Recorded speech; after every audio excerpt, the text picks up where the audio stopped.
போன அத்தியாயத்தில் செல்வநாயகி இந்த வீட்டை ஹோட்டலுக்கு தரதா மனோகரன்ட்ட சொல்லும்போது மனோகரன் ரொம்ப அதிர்ச்சி ஆயிட்டாரு. இது எப்படி நடந்துச்சு அப்படின்னு யோசிச்சு அந்த அம்மாட்ட கேட்டுட்டு இருந்தாங்க. மனோகரன் நிமிர்ந்து பார்க்கவும், பல ஆண்டுகளுக்கு இந்த வீட்டை பார்க்கும் போதெல்லாம் ஹோட்டலாக எப்படி எப்படி மாற்றலாம் என்று திட்டமிட்டு வந்ததாக அந்த ரஞ்சிதம் சொன்னாள். நீங்களும் அப்படித்தான் திட்டமிட்டீர்கள் போல என்று வாடிய முகத்துடன் உரைத்தாள். நோ ஆண்டி என்றான் மருத்துவன். அன்றைக்கி நீங்கள் தனிமையை பற்றி சொல்லி ரொம்ப வருத்தப்பட்டுட்டு இருக்கும்போது தான் எனக்கு அந்த எண்ணமே வந்துச்சு. இந்த வீட்டை பற்றி நான் எந்த எண்ணமும் கொண்டதில்லை. அப்போதும் எனக்காக நான் எந்த ஆசையும் படலை. நீங்கள் மனசு கலங்கி இருக்கும் வேளையில் எனக்கு வந்த யோசனையை சொல்கிறது அப்போ கண்ணியம் இல்லை என்று தான் நான் ஒதுங்கி போனது மட்டும்தான் நான் செய்த தப்பு என்றான் அவன். மறுபடியும் படர்ந்த மற்றொரு அமைதியின் பின்னாக, நீங்கள் எதற்காக இந்த வீட்டை பயன்படுத்த நினைத்தீர்கள்? மனோகரன் சொன்னான். எனக்கு தெரிந்த 70 வயதுக்கு மேற்பட்ட ஒரு 15 பேர் இருக்கிறார்கள். தேடினாலும் இன்னும் எண்ணிக்கை பெருகும். மக்கள் வெளிநாட்டில் இருப்பார்கள். குழந்தைகள் இல்லாதவர்கள், உறவினரால் வீட்டை விட்டு வெளியேற்றப்பட்டவர்கள், இப்படி ஆளுக்கு ஒரு கதை உண்டு. வயது காரணமாக எத்தனையோ வேதனைகளும் உண்டு. என்றாலும் எல்லோருக்கும் பொதுவான நோய் தனிமைதான். எட்டி பார்க்க கூட யாரும் இல்லாதது. அடுத்த தேவை ஒரு அவசரத்திற்கு அண்மையில் ஒரு மருத்துவ வசதி. அவர்களுக்கு இங்கே இடம் கொடுத்து பொருத்தமான ஒரு நர்ஸையும் குடியேற்றிவிட்டால் அவர்கள் அத்தனை பிரச்சனையும் தீரும் என்று எண்ணினேன். முதியோர் இல்லமா? ஓரளவுக்கு. ஆனால் என்னுடைய இந்த வயதான நோயாளிகளை பெரும்பாலும் பணத்துக்கு பஞ்சமில்லை. அவர்களுக்கு தனித்தனியான அறை வசதியும், பணம் இல்லாதவர்களுக்கு பொது ஹால் மாதிரியும் ஏற்பாடு செய்யலாம் என்று எண்ணினேன். அவர்கள் எல்லோருக்குமே மிகவும் தேவைப்படுகிறது. அவ்வப்போது 2 வார்த்தை பேச யாராவது மனித பிறவி. ஆளுக்கு ஒரு இடத்தில் போய் பார்ப்பதை விட வாரம் ஒரு முறை இங்கே வந்து அவர்களை பார்ப்பதில் எனக்கு நிறைய நேரமும் மிச்சமாகும். அவர்களோடு கூடுதல் நேரத்தை என்னால் கழிக்கவும் முடியும். இப்படியெல்லாம் நினைத்தேன் என்று மனோகரன் சொல்லி முடிக்கையில் செல்வநாயகியின் முகத்தில் கலக்கம் சூழ்ந்திருந்தது. கைகளை பிசைந்தபடி, இப்போது என்ன செய்வது தம்பி? வக்கீலை கேட்டுக்கொண்டு முதல் வாய்ப்பை உங்களுக்கு தருகிறேன் என்று அவர்களிடம் சொல்லிவிட்டேனே. முதலில் எனக்கும் கூட நம் வீட்டில் ஹோட்டலா என்றுதான் இருந்தது. ஆனால் அவர்கள் ஹோட்டல் தொழில் பற்றியும் அருமையாக பேசி எனக்கு வேண்டிய வசதி செய்து தருவதாக சொன்னார்களே, அதான் சரி என்று தோன்றிவிட்டது. ஆனால் அவன் முகத்தை பார்த்துவிட்டு, வயதான பெரியவர்களுக்கு இப்படி ஏதாவது செய்ய வேண்டும் என்பதுதான் உங்களது மிக முக்கியமான குறிக்கோள் என்பது போல தெரிகிறது தம்பி. அப்போதே சொல்லியிருந்தால் என்று இறங்கிய குரலில் கூறினாள் செல்வநாயகி. செய்திருக்கலாம். நாகரீகம் கண்ணியம் என்று பாராமல் அப்போதே பேசியிருந்தேன் என்றால் அது நடந்திருக்கும். ஆனால் காசு வரும் என்று என்னால் கண்ணியத்தை காற்றில் பறக்க விட்டுவிட்டு அந்த ரஞ்சிதம்மா போன்றவர்கள் எங்கே எங்கே என்று நாக்கை தொங்க போட்டுக்கொண்டு இருப்பவர்கள் என்று யோசிக்க மறந்துவிட்டேன் என்பதுதான் கொஞ்சம் கஷ்டமாக இருக்கிறது என்றான் மனோகரன். பொதுவாக இவ்வளவு கடுமையாக அவன் பேசியதே இல்லை. சற்று யோசித்துவிட்டு, அந்த ரஞ்சிதத்தின் பேச்சுக்காக நான் முடிவெடுக்கவில்லை டாக்டர் தம்பி. சொல்லப்போனால் அவளது பேச்சுக்கு பிறகு நான் கிட்டத்தட்ட மறிக்கிற நிலைதான். ஆனால் ரஞ்சிதத்தோடு வந்த அந்த சின்ன பெண், அவளும் உங்களைப் போலவே ஆன்ட்டி ஆன்ட்டி என்றே என்னை அழைத்தாள். அழகு மட்டுமல்லாது நல்ல அறிவோடு அதே சமயம் பிரியத்தோடும் அவள் பேசிய விதத்தில்தான் எனக்கு இந்த ஹோட்டலை கொடுக்கலாம் என்ற எண்ணமே வந்தது. ரொம்ப அழகான பெண்ணும் கூட என்றாள் செல்வநாயகி. அழகான சின்ன பெண்ணா? அந்த வீட்டில் அப்படி யாரும் கிடையாதே. 3 பெரியவர்களும் படிக்கிற 2 பசங்களும் தானே இருக்கிறாங்க என்று கேள்வி என்றான் மனோகரன். இல்லை தம்பி, அவள் அந்த வீட்டு பெண்தான். அத்தை என்று ரஞ்சிதத்தை அழைத்தாளே, அவள்தான் தெள்ள தெளிவாக மற்றவர்களுக்கு உணவும் உற்சாகமும் கொடுக்கிற தொழில் என்று அழகாக பேசி என்னை ஒப்புக்கொள்ள வைத்தாள். எனக்கும் தங்கும் இடம், உணவு எல்லாம் ஏற்பாடு செய்வதாகவும் மற்ற நிர்வாகத் தொல்லைகள் எல்லாம் அவர்களே பார்த்து கொள்வதாகவும் அதனால் நான் நிம்மதியாக இருக்கலாம் என்றும் தெளிவாக எடுத்து சொன்னாள். அவளது பெயர் கூட சுந்தரி என்று அவளைப் போலவே அழகான பெயர். ஏதோ நிர்வாக படிப்பு படித்தவளாமே. மனோகரனுக்கு தலைக்குள் ஒரு எரிமலை வெடித்தது. சுந்தரி? முதலில் இருந்தே அவனை என்னமாக ஏமாற்றியிருக்கிறாள் அவன் யார் என்று தெரிந்து கொண்டதும் வேலைக்கு வந்ததாக பொய் சொல்லி இப்போதும் என்ன மாதிரி ஓர் உன்னதமான பணிக்கு அவன் தேர்ந்தெடுத்த இடத்தை பணம் பண்ணுவதற்காக பயன்படுத்தியிருக்கிறாளே. இதில் அவனுக்கு வாழ்த்துக்கள் வேறு, அதுவும் பொய்யான வாழ்த்தே. மலைக்கோட்டையில் சுந்தரியோடு சேர்ந்து சிரித்ததை எண்ணிக்கையில் உலகம் தெரியாத 60 வயது மூதாட்டி அவளது பேச்சில் மயங்கியது அதிசயமில்லை என்றுதான் தோன்றியது.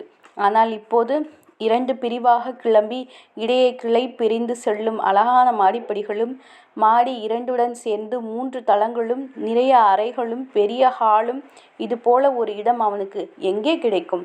சட்டென செல்வநாயகியை பார்த்து, வக்கீலிடம் அபிப்பிராயம் கேட்டு சொல்வதாகத்தானே நீங்கள் சொன்னீர்கள். வக்கீல் உங்களுக்கு வரக்கூடிய பணக்கணக்கை பார்க்கக்கூடும்.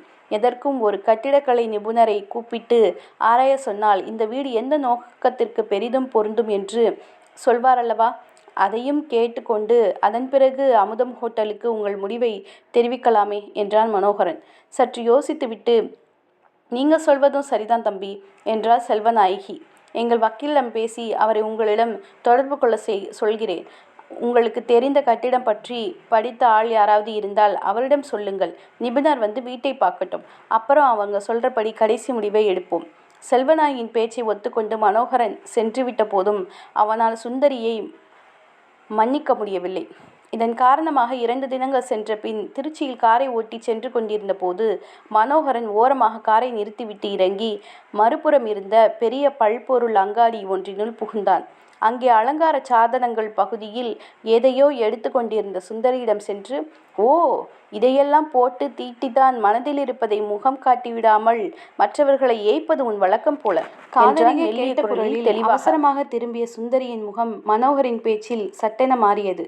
முகம் சிவக்க, என்னை ஏய்ப்பது அது இது என்று என்னென்னமோ அர்த்தமில்லாமல் பேசுகிறீர்கள் என்றாள். அர்த்தமில்லாமலா? நீ தமிழ் பெண் தானே? ஏய்ப்பது என்பதற்கூடவா அர்த்தம் தெரியாது? ஏய்ப்பது என்றால் பொய்யான வார்த்தையாலோ நடிப்பாலோ ஒருவரை ஏமாற்றுவது. இப்போதேனும் தெரிந்து கொள். ஒருவேளை அடிக்கடி செய்வதால் அது இயல்பாகிவிட்டதோ? ஏன் இப்படி?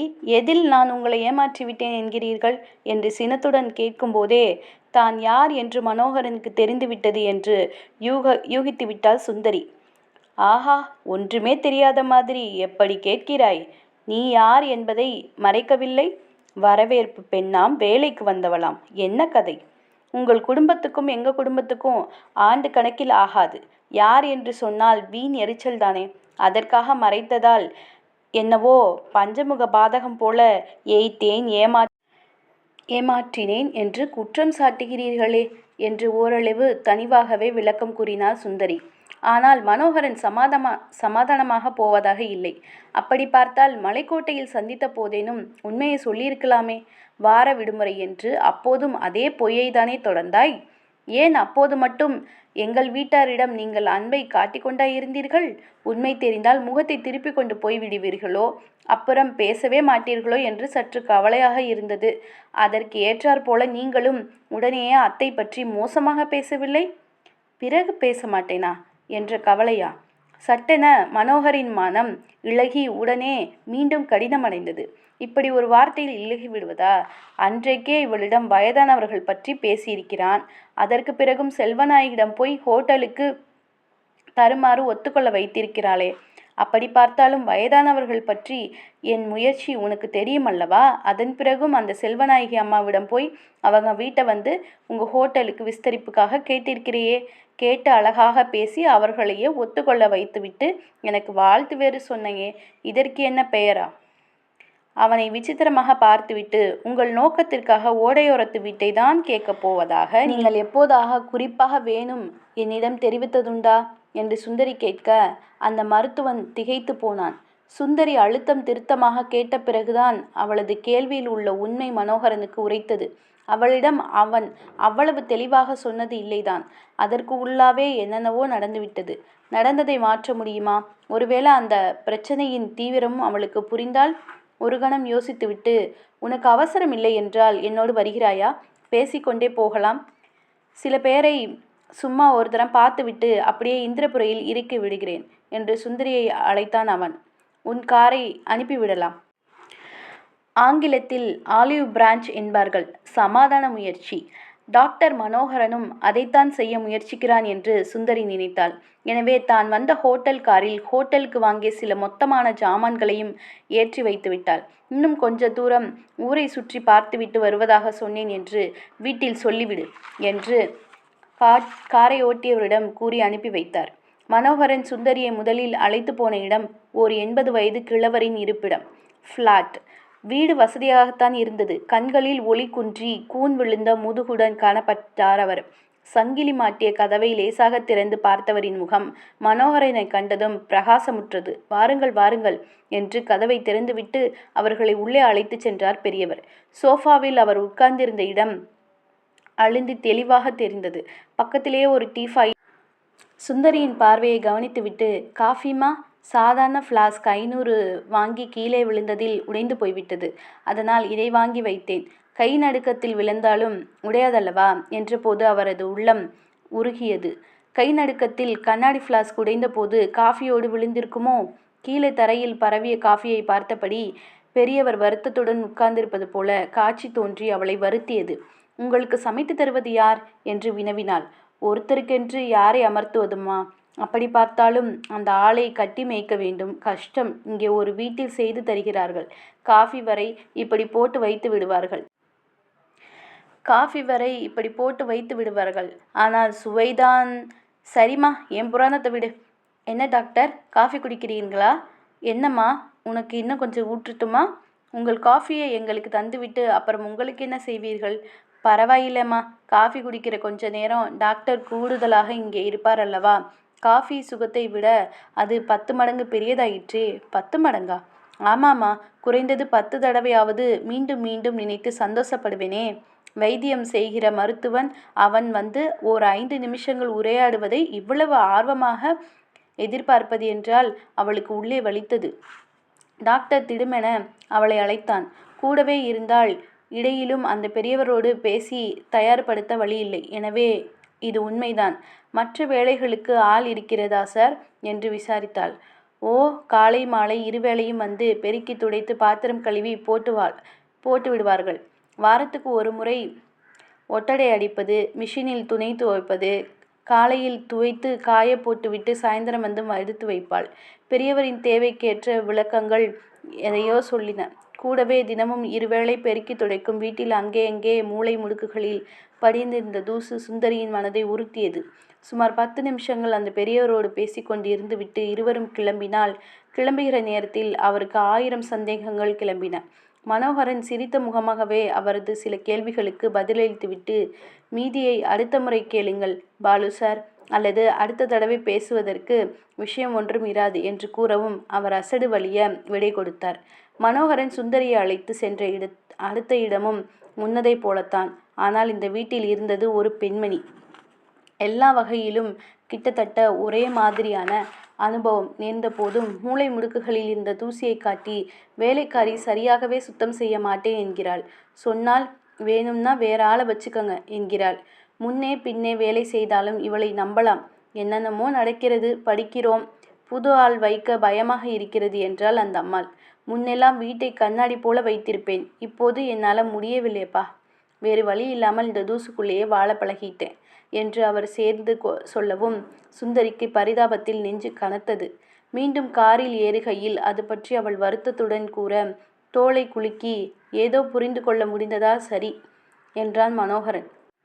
விரைப்புடன் நிமிர்ந்து அமர்ந்து, அப்படியென்றால் என்ன அர்த்தம் என்று ஆத்திரத்துடன் கேட்டாள். மீண்டும் தோளை குலுக்கிவிட்டு காரை எடுத்தான் மனோகரன். இந்த 2 பேரையும் பார்த்தாயே, இவர்களைப் போல எத்தனை பேர் தெரியுமா? இவர்களுக்கு ஏதாவது செய்ய வேண்டும் என்று தோன்றவில்லையா உனக்கு? அதாவது திட்டமிட்டு தான் இந்த வீடுகளுக்கு என்னை கூட்டி வந்தீர்கள். வேறு எப்படி உனக்கு புரிய வைப்பது? என்ன புரிய வைக்க வேண்டும்? இவர்களுக்காக இடம் தேடுகிற நீங்கள் மகான் அல்லவர். ஹோட்டலுக்காக இடம் தேடியதால் நாங்கள் எல்லாம் கெட்டவர்களா? உங்களுக்கு தெரியுமா, ஹோட்டல் நடத்துவதை வெறும் பணம் சம்பாதிக்கும் தொழிலாக யாரும் செய்வதில்லை. சேவை தொடர்பான பணிகளோடும் சேர்ப்பார்கள். மக்களின் பசி தீர்க்கும் பணி. உங்கள் மருத்துவ பணி போலவே அதுவும் உடம்புக்கும் மனதுக்கும் இதத்தை தருவதுதான். உன்னதமான மருத்துவ பணியோடு காசு ஒன்றே குறியாக நடத்தும் உன் ஹோட்டல் தொழிலை ஈடுகட்டி பேச உன் குடும்பத்தாரால் மட்டுமே முடியும் என்றான் மனோகரன். காசுதான் குறியா? ரொம்ப தான் மட்டம் தட்டி பேசுறீங்க சார். ஏன் உங்கள் மருத்துவத்துக்கு நீங்கள் பணமே வாங்குறது இல்லையா? ஒரு மனித பிறவியின் வழியிலும் வேதனையிலும் பணம் சம்பாதிப்பது மட்டும்தான் உன்னதமா என்று திரும்பி கேட்டாள். அவனும் கொதிநிலைக்கு போயிருந்தான் போலும்.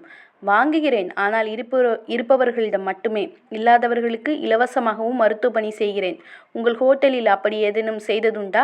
வாங்கி வாங்கி கல்லாவில் நிரப்பிக் கொள்வதோடு சரி. அப்படியே அது மிஞ்சி போனால் கூட அடுத்த நாள் அது பணமாகவே மாறிடும். என்றான் எகத்தாளமாக. காரை நிறுத்துங்கள் என்று சுந்தரி ஆத்திரத்தோடு கத்தினாள்.